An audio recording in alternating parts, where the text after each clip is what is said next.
Hakeem Jeffries to Alabama on the 60th anniversary of Bloody Sunday.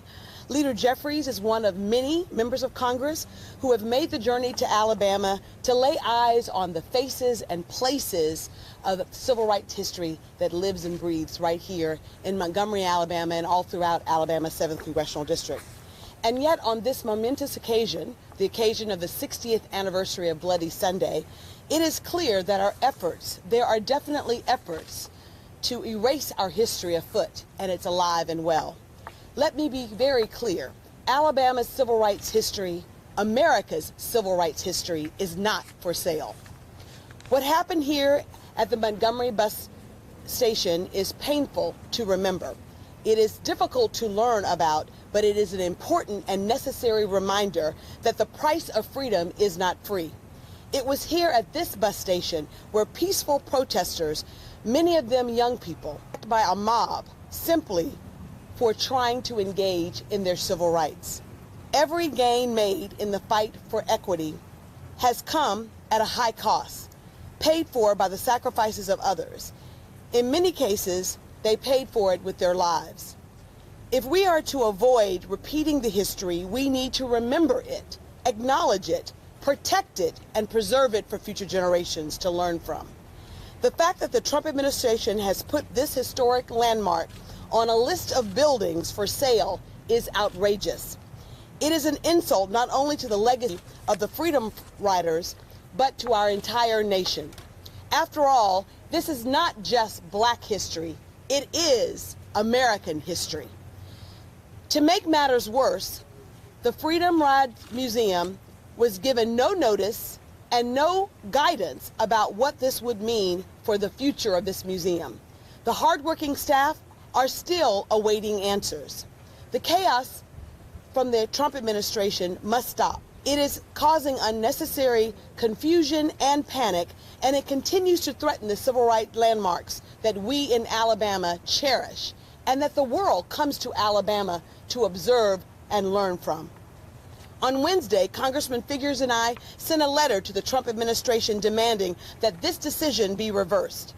We will not stand by and let the sacrifices of our ancestors be disrespected, especially as we remember the horrific events of Bloody Sunday and the march from Selma to Montgomery.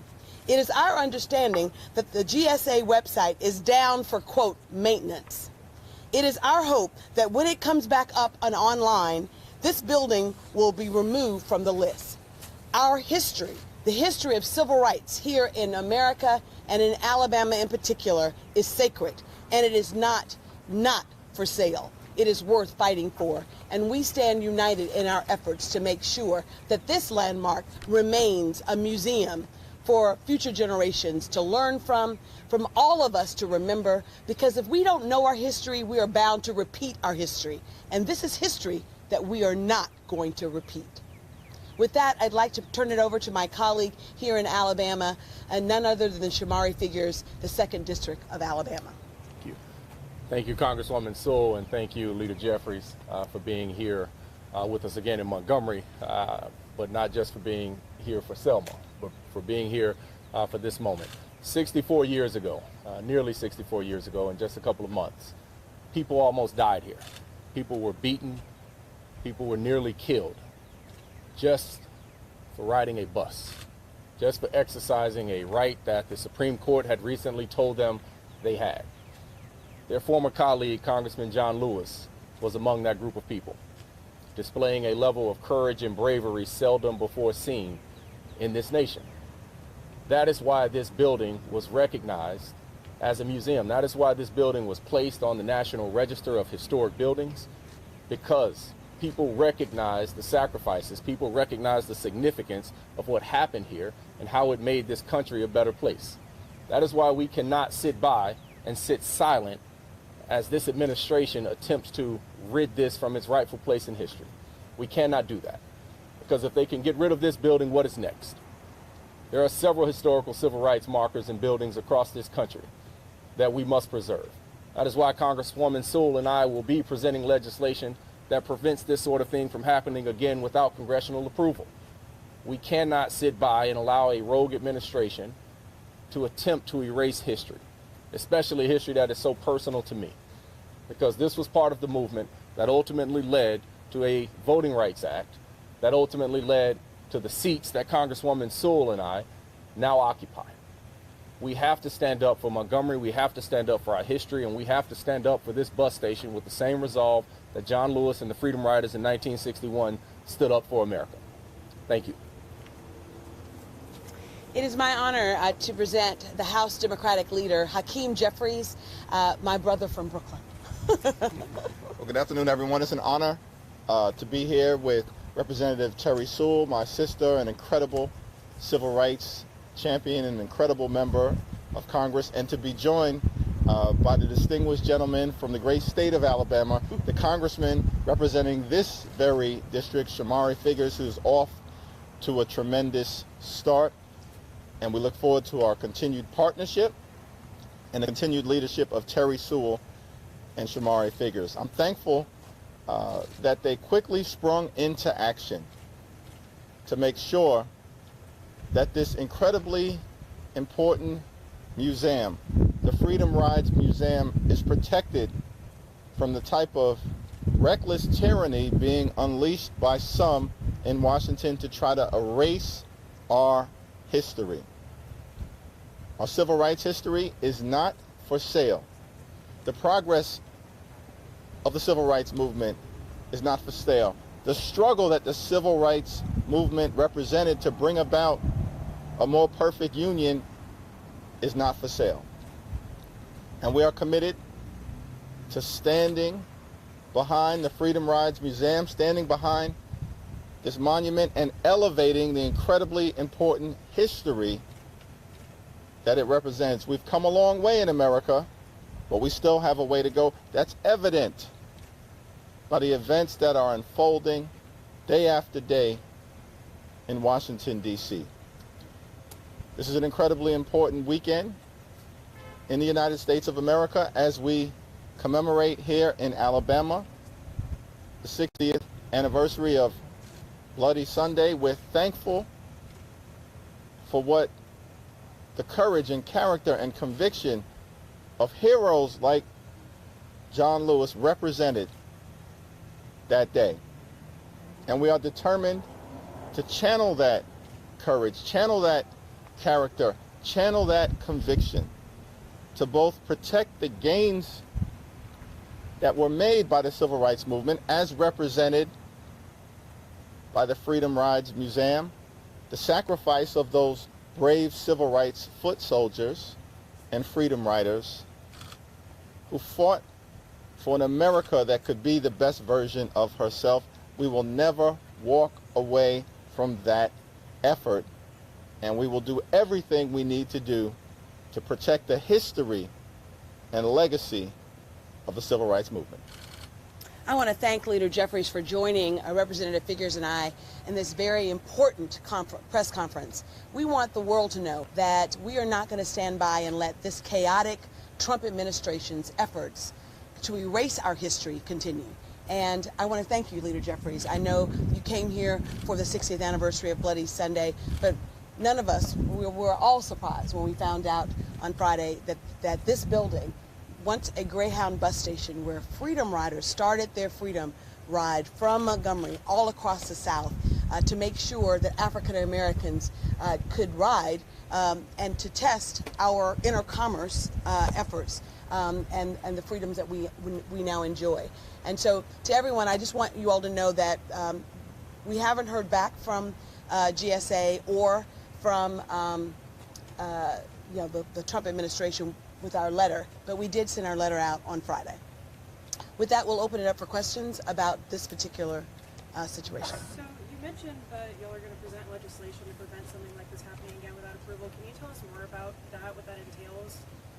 Yeah, so we discussed this together just over the course of this weekend, and I think generally what that's going to look like, and we'll go back to Washington and draft it out, but what that's going to look like is when a building that has this historical significance, particularly civil rights historical significance, a building that this country has determined its historical significance by virtue of placing it on a national register of historical monuments, no single authority should be able to dispose of that. And so we would require it, or I believe the language that we will ultimately settle on will require congressional approval before a building can be sold that has received that designation already. Thank you. I have a question for Mr. Jeffries. What are your concerns, I guess, with the precedent that this may set should the current administration actually carry through with this? Well, it's incredibly important that we protect and preserve our history to provide us with a North Star for where we need to go to make this country the best that it can possibly be at a time when you have people connected to this administration in Washington, the Trump administration, who want to turn back the clock.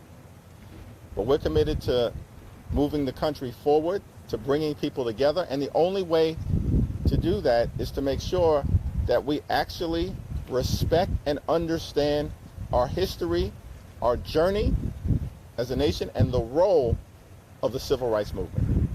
I think that this actually shows that progress that we see in this country is elusive, and every generation has to fight to hold on to the progress that we've made and to try to advance it, lest we risk the losing it. And so I think that what you're seeing is an attempt by this administration to whitewash our history, and we're not going to take it. This is not just a black history. This is American history. It's important Alabama history. And we as Alabamians should be outraged by the efforts of this administration to try to sell the Greyhound bus station where our Freedom Riders started their journey. And so, you know, I'm just delighted that our leader would take time out of his schedule and his time here in Alabama to stand with us. I think this shows a united front when it comes to our efforts to make sure that landmarks like this remain. It's not for sale. Our history, our black history, our American history is not for sale. Should that GSA website come back up and this museum is still on that list, what do you guys think is your immediate next step? Well, we'll continue to fight. I think that what we've seen is that in the face of this administration's chaotic efforts, public sentiment does matter. And so it's press conferences like today. It's making sure that citizens in Alabama understand what's going on. Citizens in our districts understand what's going on. And I believe that public sentiment will be on our side when it comes to landmark civil rights sites such as this. You know, as the leader said, we are a country in search of being a more perfect union. And as Martin Luther King said, the arc of the universe bends towards justice, but it doesn't bend by itself, right? It bends by the courage and sacrifices of others, folks like our Freedom Riders. That's worthy of this story being told and making sure that we preserve it for future generations. I think that we're all taking a playbook out of John Lewis and those freedom fighters. You know, they were tacticians, they were strategists, they just didn't happen upon Selma. What happened here in Montgomery just didn't happen. I believe that we can take a page from that playbook, and in times of chaos like this, see their roadmap as a form of action for us to take. And I'll add to that, as the Congresswoman just alluded to, the pushback works.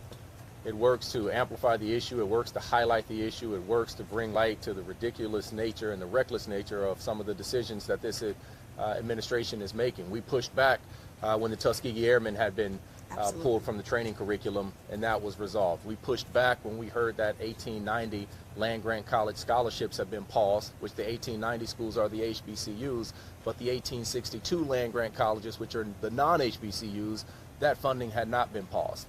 We were able to get a temporary victory there, and we just, you know, found out a little earlier this week that there's a separate issue there that we have to continue to push back on. So the pushback works. This works to highlight what's going on in this administration, and we're going to push back until we can win on this one. Yeah. And you know, what's interesting is that this building was actually bought by GSA through an effort that was both state and federal. Our state historic society, and then federally, you know, our federal court systems, led by then Chief Judge Myron Thompson, who is now a senior judge here in Montgomery, thought it was very important that we not let this bus station go be sold privately, but rather make it this museum that you see today. And so I look forward to welcoming Leader Jeffries back in the years ahead to come and see the exhibits that are here at this museum.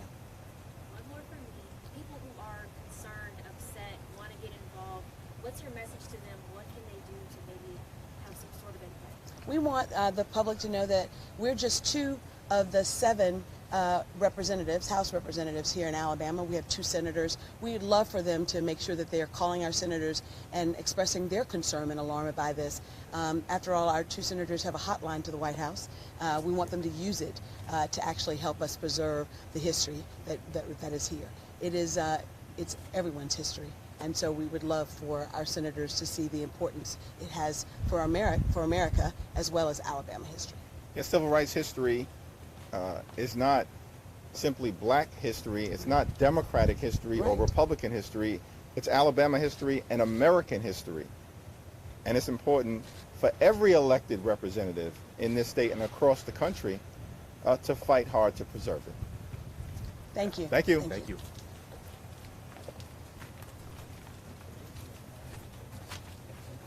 Thank y'all. I know you have to check. You've already seen it. We're going to go back in and have them show us. Yeah, they said the bus. I didn't even know the bus was still out. They said the bus down the You know, we had the bus here. Yeah. I watched it about a year and a half ago. We did some commemoration. Wasn't the bus like right here? We all got to it.